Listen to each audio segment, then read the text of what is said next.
if you're anything like me, you're getting impatient. It's your boy Jonathan Macri with you for another episode of the Knicks Film School Podcast. I keep having to timestamp these just in case they become irrelevant by the time you listen to them.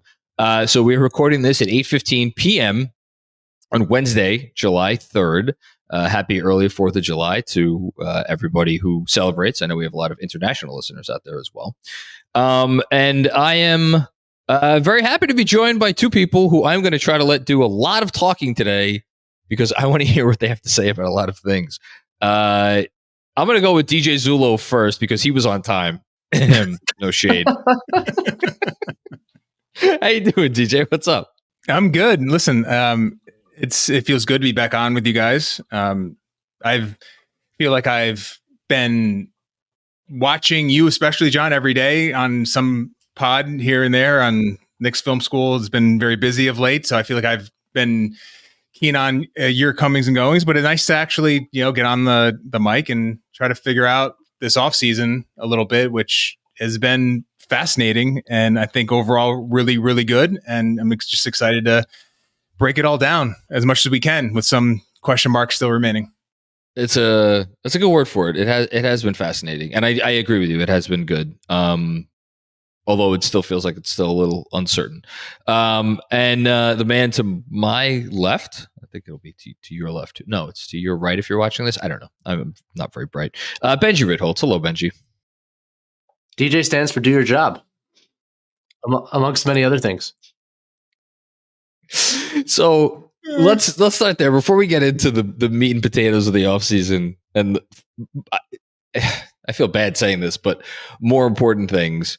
Benjy, I am actually going to start with you because you have long been maybe not the flag bearer for the Alec Burks fan club, but oh no. No, we have to.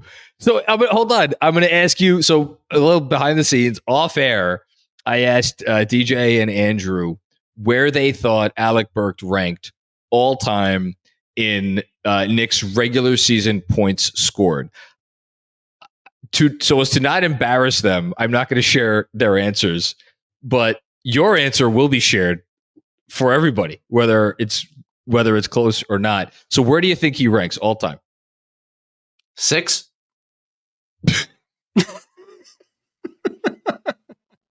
In your heart, Benjy, in your heart. Okay, you're 60. I don't know. 100. I don't know. I have no idea. I have no concept of this. You're actually, is your guess 100? 100. You're damn close. He's 97th. He is Alec Burks. So for anybody who thinks Alec Burks is like some sort of minor footnote in NBA or Knicks history, Andrew's saying I could share your DJ and his answer. DJ, you can share Andrew's answers. I've not given you the opportunity to share mine because it was so terrible. Andrew's answer, I think, was 185. I'm not going to share DJ's. What did DJ say? What did he say? What did he say? 2,000? What did he say? I was in the 200. 220. They've been a franchise for how many decades? I don't know. Yeah, no, it was 97. You're very close, Benjy. So he's more than a footnote in Knicks history. He's been here. We spent quite a bit of time here when you factor in how transient, frankly, this franchise has been for players for much of its 77-year history. So Benjy, I'm just going to give you the floor. I mean, Alec Burks is gone. You have anything to say? I mean, there's the evidence. Top 100 Knick of all time. Top 10 in my heart. And listen, I can't think of a crazier fit than Miami, where the discipline, the attention to detail, which are not Alec Burks' hallmarks. I'm just looking forward to seeing how that goes. Fascinating. It should be fun. DJ, I thought when I saw it that like my mind immediately went to there's going to be a Knicks Heat game this year where Alec Burks hits a fourth quarter shot and probably multiple fourth quarter shots against us, and it's going to be like, oh my god. Yeah, and when we saw it in the playoffs last year, he could still get buckets. He's still a great shooter. He somehow still draws a million fouls every time he drives and falls down and gets up smiling. And he's a savant in so many ways as a scorer, despite like a lot of athletic limitations, and just You're right. He's going to hit 5 threes against the Knicks in the game, and again at the Garden, and it's going to break all our hearts. But we're also going to expect it to happen. So maybe it'll hurt a little less. But he really did have a nice run with the Knicks. He really did. Let's keep it real here for a second. Who has had a better Knicks playoff career, Alec Burks or Julius Randle? Oh my God, it's not close actually. Yeah, it's not even close. Guys had multiple playoff moments in a 2-year playoff run with the Knicks. Not a lot of guys you can say that about. Really not. I forget what the number was. I did this research after they got eliminated. If like in the last, I guess when's the last time they made the playoffs? Since 2000, so a 23-year span. But they've made the playoffs, handful of times since then. Of all of Knick bench players to score, I forget if it was 23 or 24, at least that many points in a playoff game, he has like 4 of the 6 such games or whatever it is. It's pretty wild. His game 1 against Atlanta, the We Hear year, was just a brilliant second half performance. And if RJ could just get his hands on a loose ball, they win that game. If Bogey doesn't hit that 3 in the corner, and he would have been the hero. And who knows how that series would have turned out. That was just a brilliant performance, and a game I tend to go back to, and just to watch his shot making in that game was pretty phenomenal. He's a shot maker. Speaking of shot makers, the Knicks. Well, so the Knicks got themselves some guys, or got themselves one guy, and re-signed a guy in OG Anunoby, whose specialty is stopping shot makers. And I want to start big picture wise, because I'm looking at the league and I'm looking at some other moves that some other teams are doing. And I see obviously Dallas is kind of going all in on offense. They're going, they're going to probably start Clay, and not a whole lot of defense there. And the Knicks are clearly making their bed here with, we're going to try to do the best approximation we can of what the Celtics do, which is to be able to throw all these different versatile players out there to stop whatever you have to throw at us. And I want to start there. DJ, I'm going to turn to you first, because you had a great couple of tweets today in which you, in one tweet, highlighted Walker Kessler, whose name has come up, his exceptional rim protection. It's on par with like Rudy Gobert and Kristaps Porzingis. And then in the very next tweet, you point out, well, but that's really like only like if you're going to play him in drop coverage, Walker Kessler's great. But where the Knicks are looking to go, that may not be the path that they have to take to get there. So as we sit here right now, with the Knicks having done what they already did, OG's in tow, Mikal's here, all the other guys that they already have are here, but the center position is a question mark. Where do you think they should go, knowing what you kind of already speculated about? Look, we know where the finish line is going to be. We know what it's going to take, who we're going to have to beat to get to the finish line. Like, if you were the Knicks, like, what would you be thinking right now? Well, I have to credit Benjy here because I feel like it was one of the off-season pods recently where he talked about one of the biggest lessons for the playoffs was you got to have defensive versatility. And against Boston, against Milwaukee, against the Pacers, I think that is of utmost importance here. And I feel like if you are going to go with the 40 minutes of rim protection and you're going to be playing a primary drop coverage, and if Kessler or a Kessler-like player is the move here and you're trading real stuff to get that player, that's kind of what you are saying is going to be your ethos going into next season. And I'm of two minds, because I definitely can see a guy like Kessler really helping this team. He's got the ability to start if and when Mitchell Robinson misses a large swath of games here. But if the ultimate goal is to have, and Tibbs has hinted at this, and he's done it in games, game 4 against Philadelphia being probably your shining moment there. If you're one to say, listen, that small ball lineup really worked, then does it make sense to invest in a guy that's going to cost a decent amount and that you're going to have to play 20 minutes a night, and you're going to have these two bigs that are going to be primarily drop bigs against teams in the East that are going to really stretch you, and as Benjy puts it, put you in the blender. there's several of those teams. Even a team like Orlando, I don't know if you want to play that way. So I think there's enough evidence to suggest that it might make more sense from a financial perspective, from a team building perspective, to have a little more versatility, whether that's bringing a Precious back, whether that is going to the Randle and Anunoby 4-5, or Anunoby's basically your 5 on defense. I think you need that versatility. And I just wonder if it makes sense to go in on 2 centers, because you have Mitchell Robinson on the roster.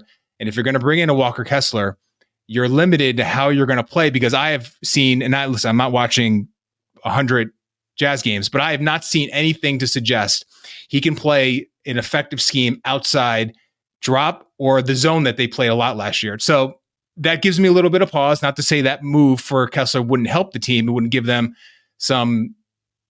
enough depth on that position to really feel good about it. But I wonder if that's the move this team is going to go at this point, knowing how you have to play in the East with a lot of teams that are going to really stretch you and really force you to play versatile defense, which this team finally has the personnel to maybe combat with.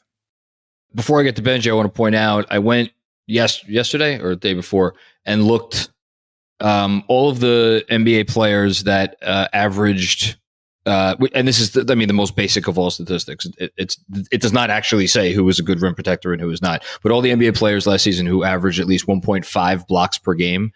If you put aside the 3 guys that are on rookie contracts, one of which is Kessler, the other 2 are Wemby and Chet, and those are going to be max guys. 11 of the other 12, it's 15 total, get paid at least $20 million a year. The one exception is Daniel Gafford, who makes 13 and change on average, and he's probably at this rate, if he keeps playing like this for Dallas, probably get a raise. So yes, Kessler is going to cost you whatever he's going to cost you in assets, which I don't even know if the Knicks have to get him. It's certainly going to cost a lot if they do. And then when it comes time to pay him his next contract, you better believe he's getting a lot of money. The one thing I will say, and I wonder if this is why we heard his name, I don't know, but Mitchell Robinson's contract comes off the books in 2 years, which is when Kessler's next contract, his non-rookie contract, will bump in. I wonder if that has to do with it. Benjy, what do you think? Yeah, I wonder if the Kessler idea, rumors, reports have less to do with 48 minutes of rim protection and more to do with wanting to upgrade from Mitchell Robinson. And I say that as someone who loves Mitchell Robinson and respects his game and knows what he brings to the table. The injury history is what it is. I will also say that the indicators, there's certain indicators, including his field goal percentage at the rim, including his free throw shooting, and including, strangely, his rim protection numbers last year, although it was in a shortened season, which was the worst for a center in the league. And I say all of those negative indicators, while also saying, because it's a complicated world out there, that he was excellent defensively, I thought, when he played. I thought he forced a lot of turnovers on the perimeter. He was active with his hands, but it does feel like there's been some drop-off in terms of his athleticism around the rim on both ends of the floor. You couple that with an injury history that he has, you couple that with the fact that he gives you nothing else offensively other than rebounding. He is a negative offensive player. He is someone who defenses will take advantage of when the matchups get serious in terms of playing off of him. We've seen it in the playoffs. We saw Atlanta do it in terms of fouling him, not letting him get any dunks because you can send him to the line. He's a liability offensively. He can make up for some of it with offensive rebounding, but not all of it. So I almost think that the Kessler idea, as someone as young as him, with the upside that he has, with what he provides, I mean, maybe for this year, you're looking at 48, quote unquote, 48 minutes of rim protection. I think it's a longer term idea for this Knicks team, which is who is that anchor defensively for this era, right? For the next 4 years where we have a chance to do some damage. Like we need an anchor that is reliable and has a few less weaknesses than the guy that we currently employ. Do you think Kessler has less weaknesses right now? Or do you think you're projecting ahead at 22? Well, definitely projecting ahead.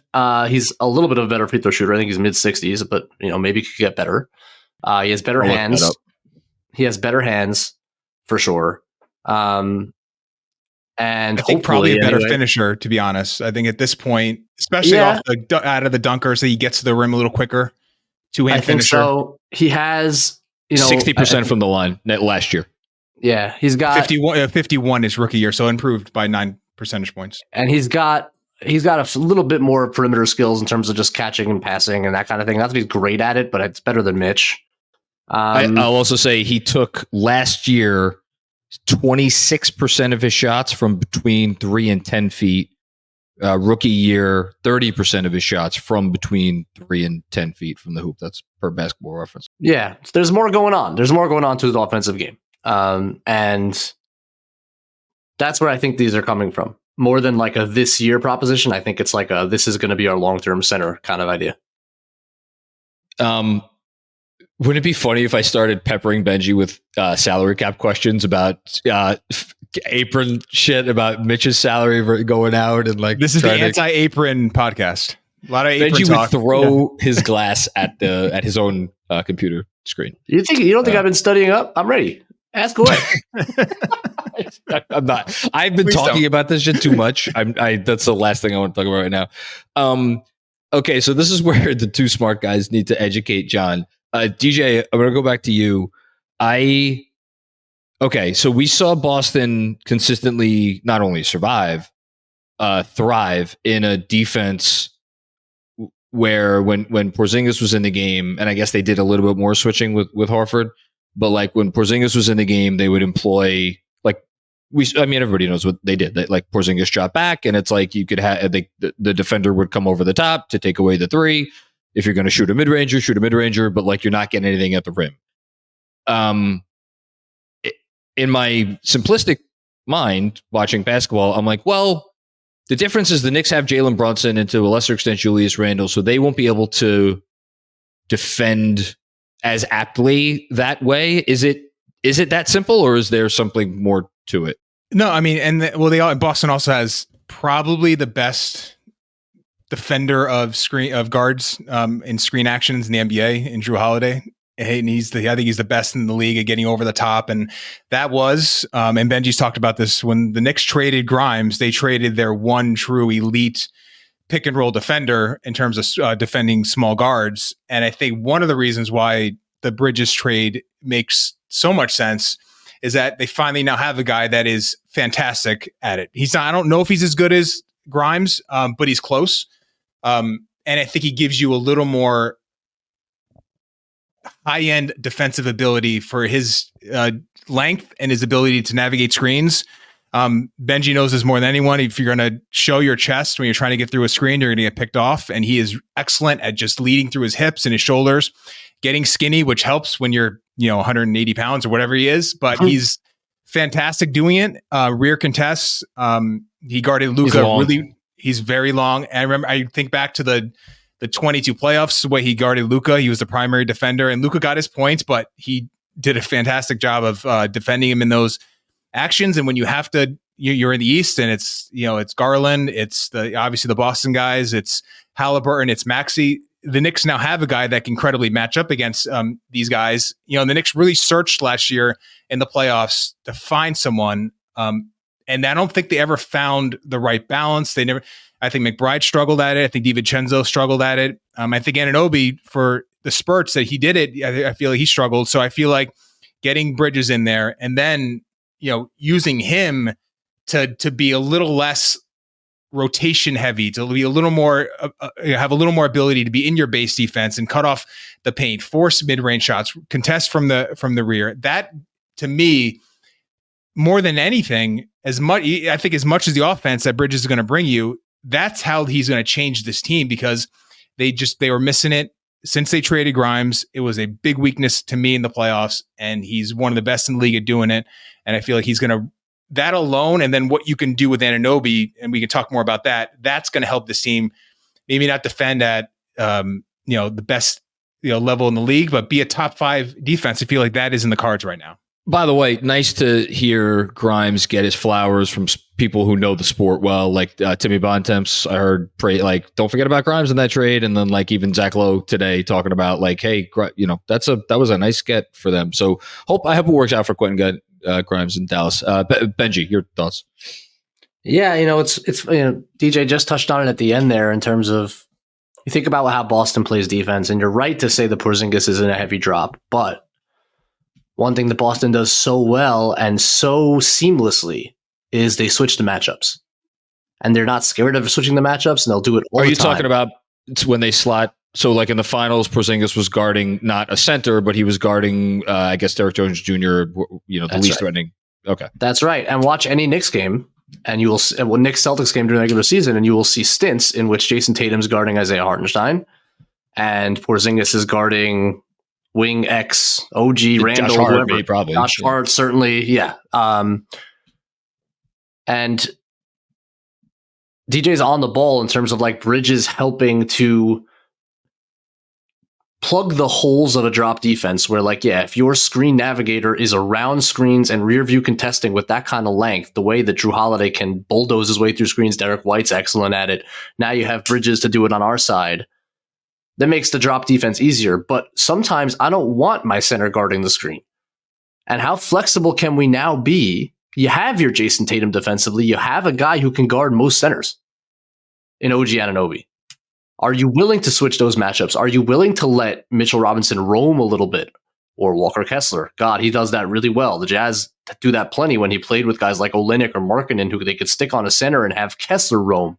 So that this is all part of like my offseason obsession a little bit with like how flexible can we get defensively with the personnel that we now have, because it needs to be a strength of this team. You have the personnel to do things like that.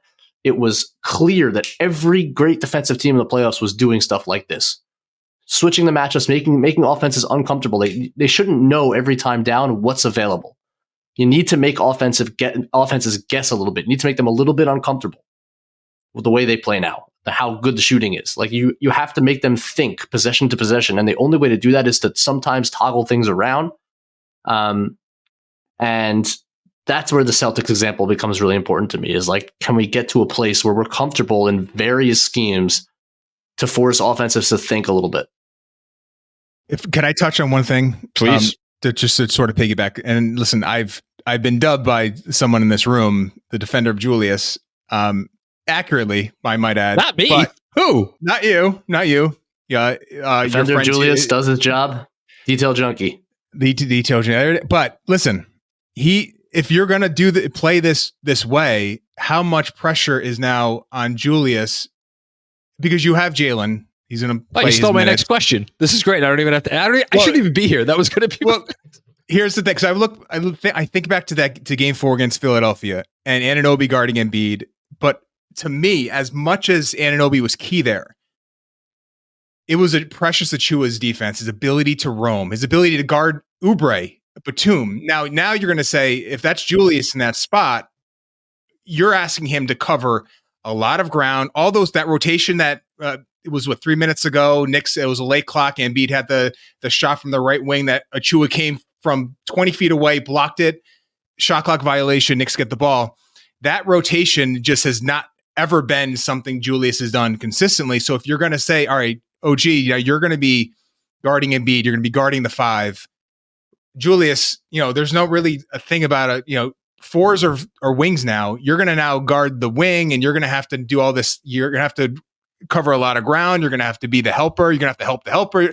It will require a little more out of him. And to be fair, we just have not seen him do it consistently. So if you're going to say we're going to be this versatile defense, and the Knicks certainly have more weapons to be able to do that, Julius just has to be up to the task. And that's just a question that we need to get answered, because I don't think we have the answer yet. Anything on the Julius defense point, Benji? Because I want to ask you something else. If I'm being totally honest about it, that's why I don't think he's going to be here forever. Okay, so hold that thought. Yeah, I'll hold it. One, look, we're getting to it. Just on the rim protection thing, I want to make sure we're not saying that there is no value in having an elite rim protector, right? No. So, but elucidate on that a little bit. I am saying the value of having rim protectors in different areas that can do it from different places. That it's not just a drop defense that concedes certain shots all the time that teams know they can get to because you're dropping.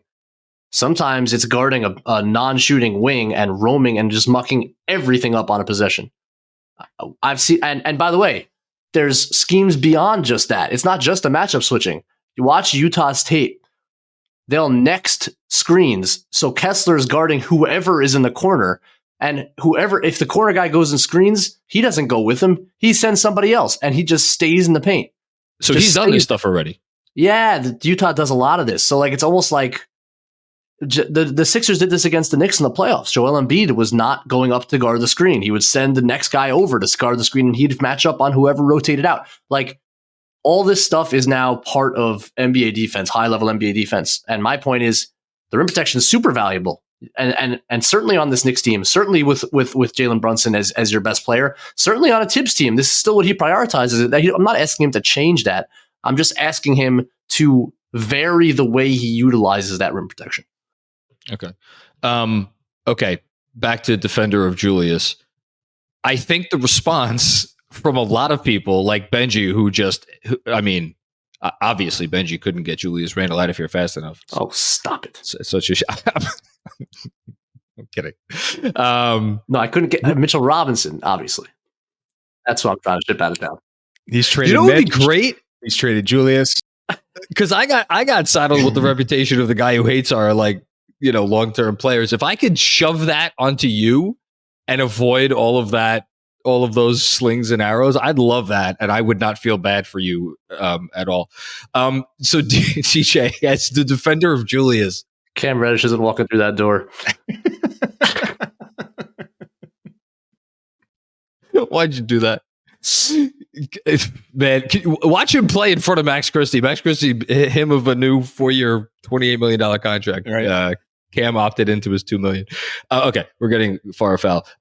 Julius, a lot of people, me included, have wondered if, you're trying to beat this unholy behemoth that is the Boston Celtics, who have constructed essentially a perfect basketball team at both ends.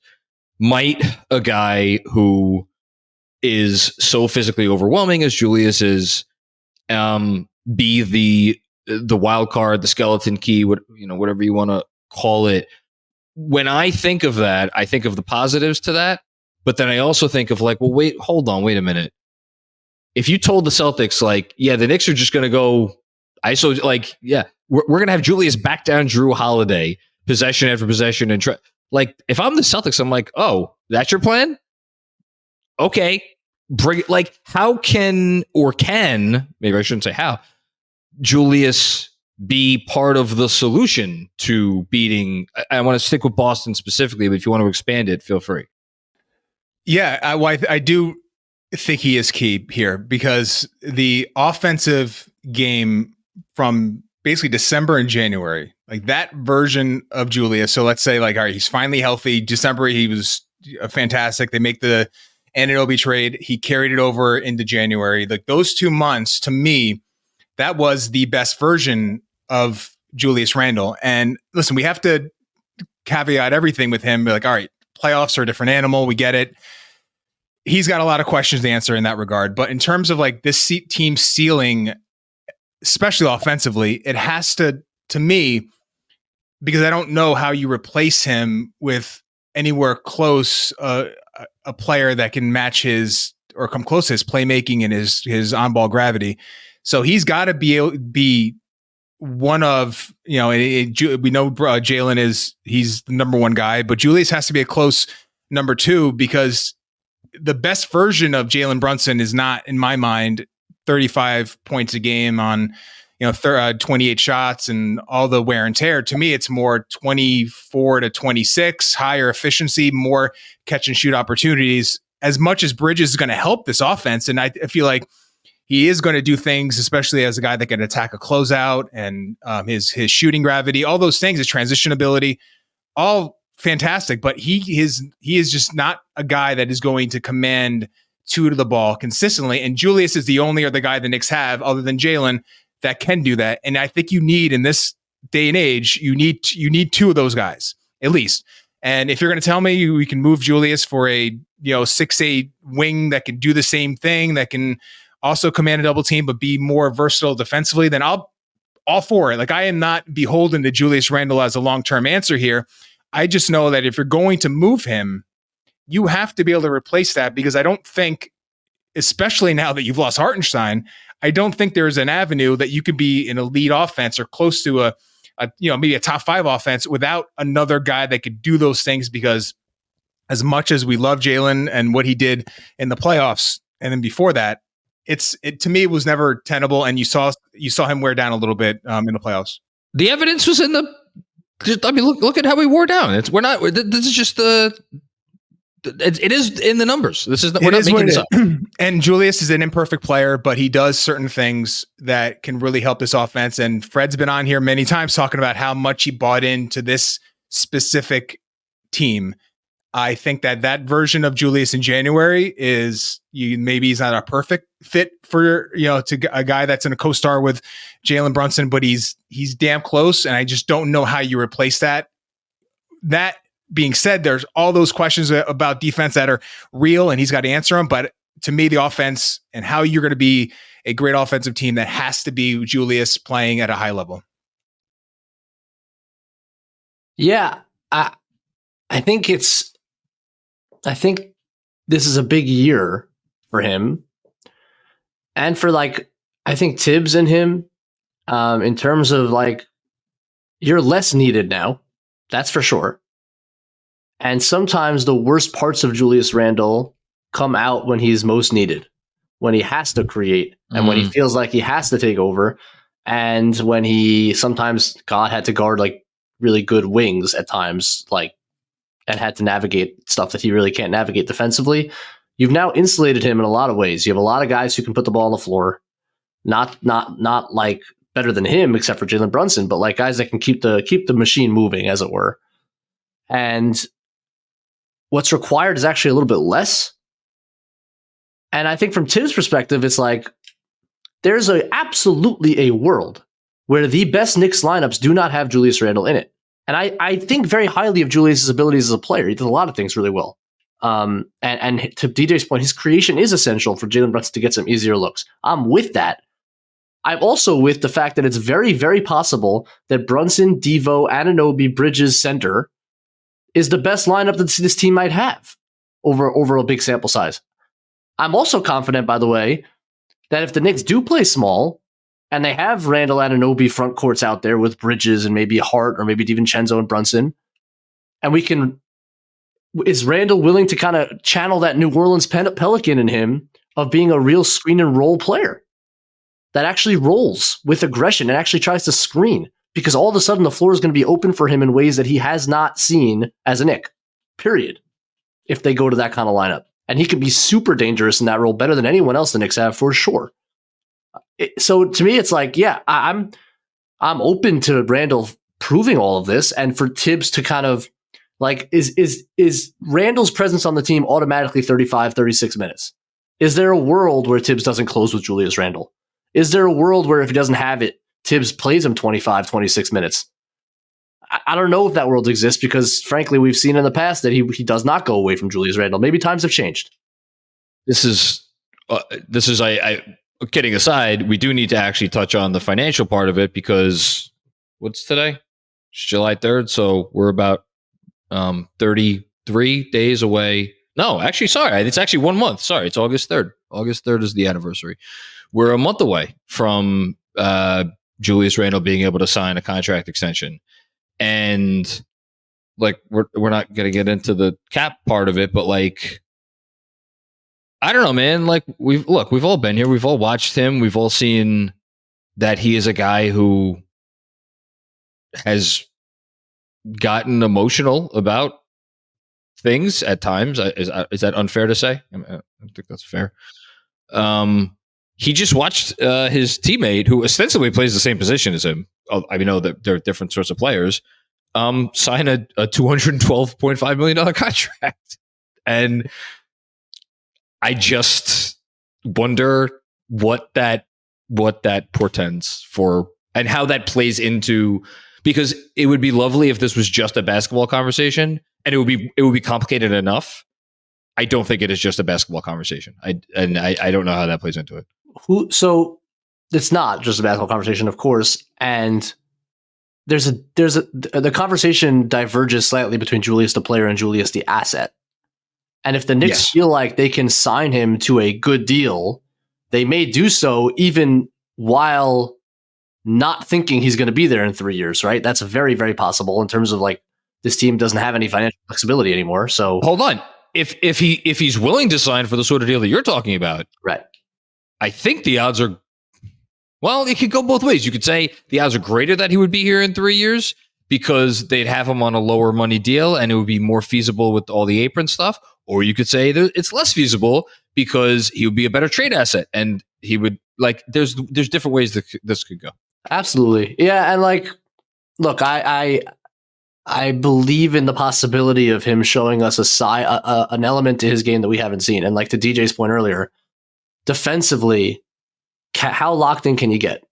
Like we have not seen he's played better defense. He's played worse defense. I think it's mostly slightly below average to very below average on a given night.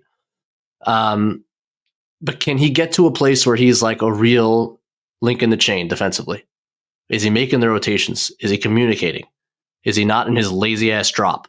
Like how much can we see from him? And to me, they'll have presumably he's not getting moved now in the offseason and nothing's impossible. We're going to see some sample size of games with him with this team. How does it look? And the Knicks can kind of make their decision based on that. Deej? Yeah, I mean, I think it's a really fair way of looking at it. And I don't know how feasible a trade this offseason would be with him. I do know, I don't know this, but I would guess that the Knicks are not going to do anything in this offseason that will make this team, even if it makes more sense long-term, they're not going to weaken this roster. So he's going to be, in my mind, because we can go through the teams, and this is something that, goes back to the asset part of it. Like who's dying to get Julius Randle on their team right now? Well, just to touch on what you just said a minute ago, like everybody always wants to ship Julius out of town. The way you responded to that just implied like, let's say there was a trade where you could send Julius Randle to some team that would send you, future unprotected draft assets that could later be parlayed into. If you're trading for Julius Randle today and you want him enough to give up future unprotected picks, you're trying to win a title. Where's the team that has those assets that is willing to and has the here's the other part, has the financial wherewithal to take on Julius Randle without giving up a core part of their team, and then you get into like the other part of it. Yeah. Well, and the other thing is what version of Julius Randle are you getting? And this is like the fascinating thing because as we've talked about, it's like you have the early career Julius, and then Benjy alluded to like the New Orleans Julius, and then the Knicks the first year Julius, and then the we hear Julius, then the regression year, and then the shooting crazy year, and then last year. It's a lot of versions of this player, which to me is like it speaks to his ability to evolve and morph, but also it's a lot of it is he's a streaky shooter, he's a streaky personality. Like there's a lot of things with him that to me would give me a lot of pause if I'm not the Knicks, who I think have a lot of confidence in like the personality. But if you're another team, you are, I think, very wary of the fact that you just don't know what kind of player you're going to get, what kind of personality. So I think that alone, of all the things that may limit his asset value, that would be the thing that would give some teams pause and maybe just make it very hard for the Knicks to get back what they would require to get back to if they were going to ever consider moving him. Yeah. Yeah, like we could sit here and we could think of like fake Julius shades. I just don't think any of them make sense. Okay, so let's kind of start to finish up where we started. Sitting here today, the Knicks have some wiggle room. Let's for the purposes of this, let's pretend that they could get out. They could eliminate their first apron concerns through sending a minimum salary and one of their second round picks on a certain type of contract, and even out the money with the Mikal trade, which they can do. We're not going to spend time on that right now. Benjy, I'll go back to you first. What would you like to see them do before the offseason is over? Or is there anything you feel like you need to see them do? Is it bringing back Precious? Is it, like we talked about Kessler? Is it splitting the baby and going to trade less salary or lessen by way of assets for a guy like Nick Richards, who has been brought up? Although that would entail, it would probably entail Precious in a sign and trade. But if we want to pretend there's a world where we could have both Precious and Nick Richards, like, what do you want to see them do? Yeah, I don't have a real answer to that. I don't think there's anything particularly urgent. So you're cool with, like, let's bring back Precious and we're good. Bring back Precious, have Sims as your third big. Hell, have Sims as your second big, and kind of force Tibbs to play a little bit small. Like, I don't think there are any really bad outcomes here, because the roster is really well rounded and really good, and you're in a great spot from that standpoint. And we're really talking here about the obsession, because they made the big move early in the offseason. The obsession now is over what we're really 9th, 10th guy is like what we're obsessing over. Now, if it's Kessler, that's different, obviously, but the other names that have been out there, we're not talking about guys who are going to play over 20 minutes a night. The team's in a really good spot. I think the idea that they have to sign a backup center or find a way to get one urgently and can't either figure it out over the course of the season what they have, or make a move at some point during the season to address that need, I think is silly. Like, they can survive. They've survived with Jericho Sims starting at center before if Mitch got hurt. Like, it's not the end of the world if something like that happens. So I think we're kind of talking about, when there's nothing else to talk about, we obsess over the little things. The team's in a really good spot. The roster is really well rounded and really good. I'm excited to watch Summer League and see Kolek play, and assuming all the rookies are here, to watch all those guys. Hell, maybe this 58th pick can give you some minutes this year. I don't know. We'll see. I don't, it's a boring answer, but like, I don't think there's anything they urgently need to do. It's the answer I think a lot of people maybe needed to hear. I needed to hear it a little bit, because that's my instinct has been like, well, wait a minute. Do we really need to be obsessing about this to this level? DJ, what do you think? Yeah, I am. I think I'm in agreement. I would be in lockstep with Benjy if you could say Mitch is going to play 65 games, and we're confident he's going to play 65 games, because that is I think the roster is really well rounded. It's in a great spot. It would be almost impenetrable if you had a center right now with the ability of Mitch, who I think has the ability to be a top 10 center in the NBA. I think that's still in the cards, but it's the injury stuff. It's the physical stuff, the finishing around the rim, the fact that he cannot make a layup now. I don't know what's going on there. I think there is some diminishing athleticism that has been a factor, maybe contributing to some of the lower leg injuries. So it does give me a little bit of pause, and I am probably lower on Sims as a viable backup center than I think the consensus. So I'm confident that the team right now, as constituted, is a 55 win team and is a legit championship. Legit. Is that a hot take? It's not that hot. It's not that. I mean, 55 wins. I know 55 wins is not. It's not. It's nothing to sneeze at. How many teams won 55 games? The Celtics obviously did. The Thunder won. Actually, maybe more than the Thunder did in the West. Andrew said 4. 14. Okay, so I think the 55 is in the cards. That's how good this team is. So I think Benji's right that we're hemming and hawing off because of 9th and 10th guys. Now I do, before we go, I do want to hear Benji's take on this. Hartenstein's out of here. What are we going to miss with him not being here? And I feel like that is a really interesting question based on the fact that he does certain things that maybe are not going to be as crucial this year with this iteration, but his movement, I've kind of dubbed him like a motion 5. He's not a true stretch 5. He doesn't really clog the lane because of his ability to sort of move in space and create passing angles and finish outside the restricted area. His synergy with Brunson as the season went along, and especially the playoffs, as a pick and roll tandem became, the guy, they were just in lockstep, and that's something they were really growing to be an elite pairing in a pick and roll, especially when Brunson was blitzed. Benjy, what are, if you're gonna say, here are the two areas that they're they're going to miss more than anything with not having Isaiah on the roster, like what would they be? Or one, like what's the thing you're worried most about? Yeah, I mean, when it's Mitch in there instead of him, it's the activity that you're talking about. And it's the ability to load up off of Mitch that can stymie our offense in a way that Hartenstein just loosened up with his movement, and it's kind of his dunker spot movement. It's obviously the floater ability, the ability to get that shot whenever he needed it. Also, and I at some point I'm going to have to go back. I planned on going back and watching all our 3-point makes this year and how many came on Isaiah Hartenstein pin-in screens. Mm-hmm. First of all, the Knicks in general became excellent.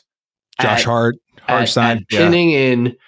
So for those who don't understand what I'm talking about, right? So if we have the ball on one wing and the whole defense shifts towards the ball, a player who's being ignored, usually it's Hartenstein, might be Josh Hart in the corner, comes in and pins in a defender so that the pass can go over the top to a shooter who's now uncovered. And like the Knicks did an incredible job throughout the season of exposing that weakness in the defense, of pinning in guys and getting open threes that way. Hartenstein has to have been by far the most frequent pin-inner, as it were. And this is not a scripted play. This is just, you're playing in the flow, you're reading the defense. It's feel, and the Knicks got so good. Yeah, the Knicks got so good on the weak side and moving at the 45 cut and then pinning in and finding the weak side. And he was a huge part of all that. And Mitch just doesn't quite, he does it once in a while, he just doesn't quite have that feel offensively to find those spaces. He's going to be lingering in that dunker spot, and he gets a lot of offensive rebounds that way, but also does clog things up in a way that Hartenstein doesn't. So to me, that's the biggest thing. And Hartenstein's just a really good overall player. So it's in a lot of different places, but to me, that's the biggest one. And again, if you're willing at times to play with a spaced lineup, it's actually less required. You don't need that kind of open up things because the floor is going to be so open anyway. If Julius Randle's the one rolling with 4 out around him, you don't necessarily need as much of that kind of heady pin-in screening or weak side movement. You just need to get downhill and make pass out. So that it all kind of plays together in terms of how they can replace his production. I agree. Last thing, we just talked about, well, where's the trade for Julius? We're talking about Mitch as a player who, again, the injury issues, but also in a league where if you're a good team, like how many, and you hope to win multiple rounds in the playoffs, how many minutes can you afford to have a player that is just, he's kind of a zero on offense. Like you even saw with Dallas, the difference, like it was maybe not a huge difference, but there was a difference between Lively and Gafford, right? Between the ability to, like, one guy you could throw the ball and feel confident that he could do X, Y, and Z. Gafford, not so much. Well, you also have a guy, you have the best lob thrower in the league. And the Knicks, what's Mitch's best asset other than offensive rebounding? It's rolling to the rim. And who's the guy that's providing him with those opportunities? That's not RJ used to.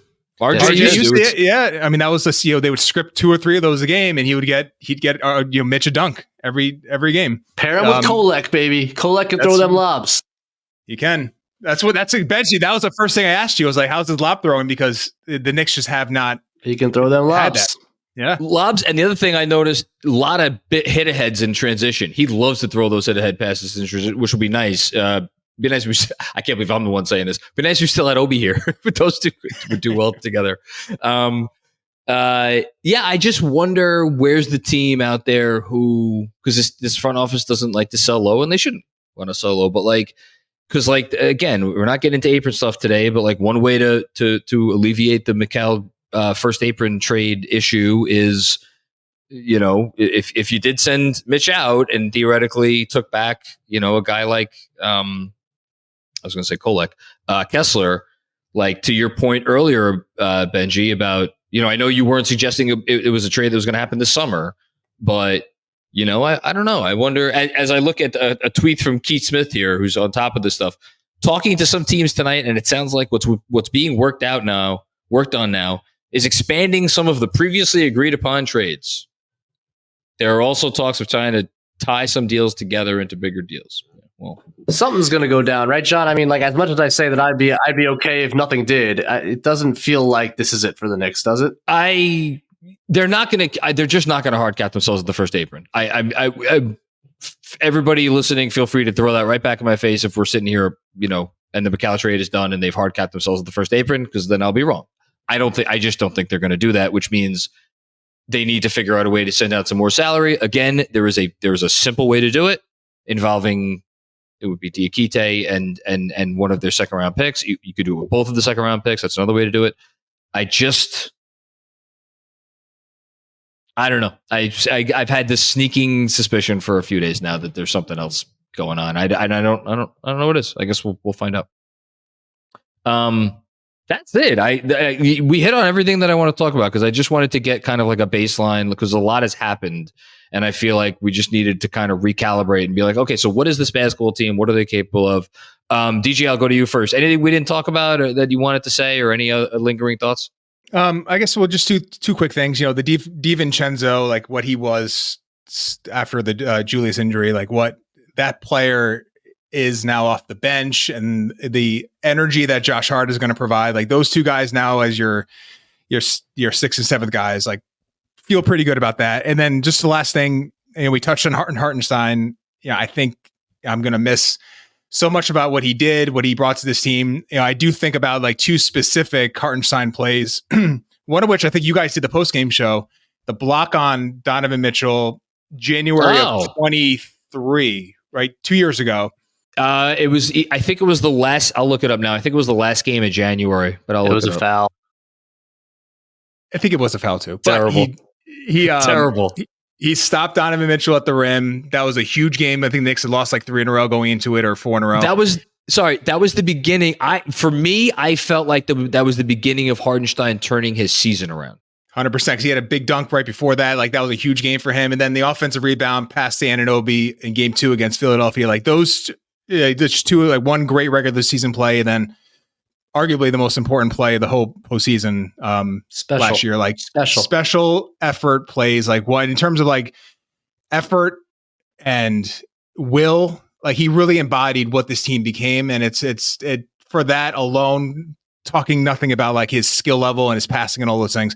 It stinks that we're not going to be able to like see him for the next several years, but obviously happy for him to get his payday, well deserved, and just gonna miss watching him. January 24th, 2023. Final score: Knicks 105, Cavs 103. Yeah, huge play.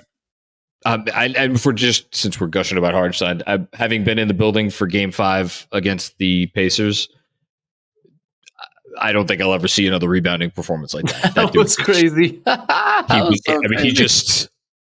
He was like playing against grade schoolers that night. It was wild. Benjy, last thought from you. Yeah, I spent a lot of time talking about what is wrong with Julius Randle. I do want to frame it as tremendous opportunity, and you see what can happen. And you looked at the way Boston did it this year.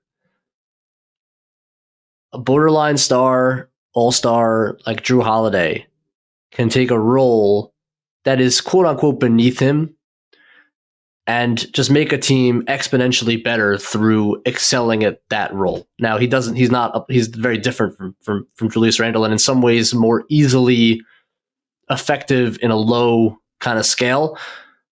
But there is an opportunity here for Julius Randle to scale down a little bit on the things that he doesn't do well and really accentuate the things he does do well, up the effort in all parts of his game, and be like a superb player that can really help a team win at a high level. Like there is an opportunity here for him to find that niche that he hasn't found yet, I don't think consistently. And I'm excited to see him try. And I think we got a glimpse of it in January a little bit at times. He can certainly be part of a winning team. I just think it's a challenge for him now with a roster that looks like this one does. To what extent can he really buy in to being part of a 7-8 man, like excellent team?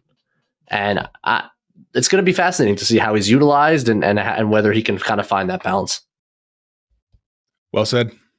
It is. I don't think it's an overstatement to say that is the question of the season, because I said this on a pod recently. Like maybe this is silly by me, but you look at everybody else on their roster, all the primary pieces. I feel like we know what we're getting from all these guys. I feel like we know what they bring to the table on a nightly basis. Like, of course, you're going to get some inconsistencies, but like that's part of what makes this team so exciting. Is there are so many kind of sure things, at least when they're on the court. Obviously, there's OG has injury stuff and Mitch, but we know what these guys are. And Julius, to DJ, it was funny listening to you go through that. There's been so many versions of this guy. It's been the ultimate roller coaster ride. So like, what is this year gonna bring? I don't know. We'll find out.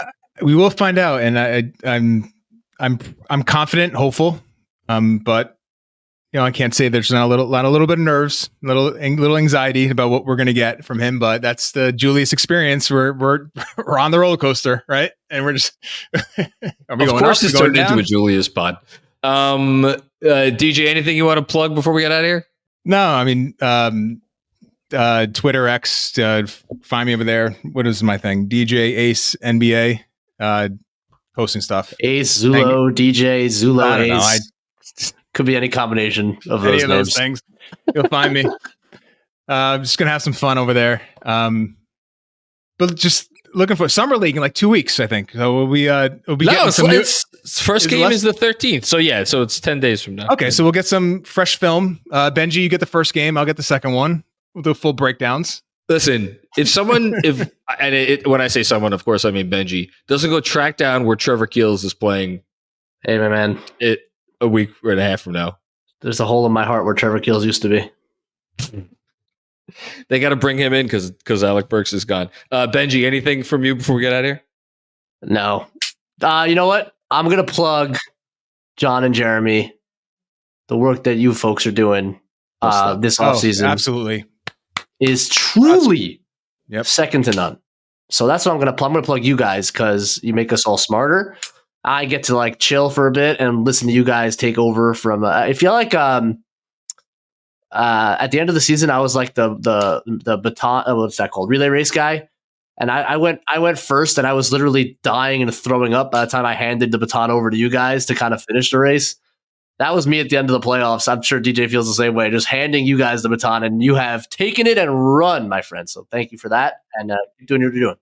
Yeah, and I listen to a lot of pods. I can't tell you how many things are just said so incorrectly. I know the CBA is complicated, but you, John, you and Jeremy, I just can't. You are the source, and I know it's like you have the one team, and but you guys do it so well, and it's so well disseminated. You could understand it. It's not over our heads. So Benji, great job, because you guys have been. It's been a huge year for that sort of talk. It's been needed, and you guys have really stepped up. It's not going anywhere. So no, it's not. So how many years did they sign this thing for? Jeez, I don't know. Too many. They call you guys the 2 aprons. What's that? They call you guys the 2 aprons. The 2 aprons. That's good. We should wear an apron at some point when we do this. Okay. DJ Benji, thank you so much. This was really helpful. I've been looking forward to this one, and I actually feel a lot better about, because I've had a lot, like, there's a lot going on. I've had a lot of thoughts, and now I feel a little bit more settled with those. So everybody listening, go follow these guys. Obviously, if you're not following them, I don't know what you're doing. And we will be back with more fun and games before you know it. Peace out.